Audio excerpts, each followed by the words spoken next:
Hello dear friends, subscribers and guests of my channel.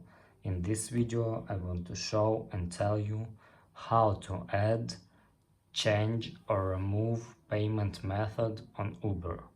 Please put your like, subscribe to my channel and share this video with your friends. And let's get started.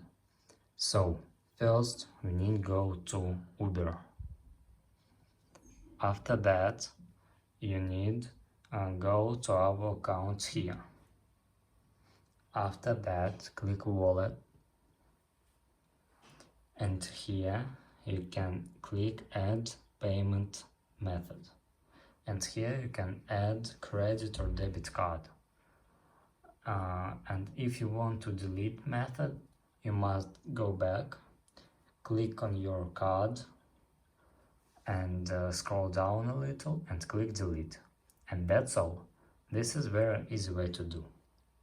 If you enjoyed this video and like this video, put your like, subscribe to my channel and share this video with your friends. Bye bye everyone, see you later.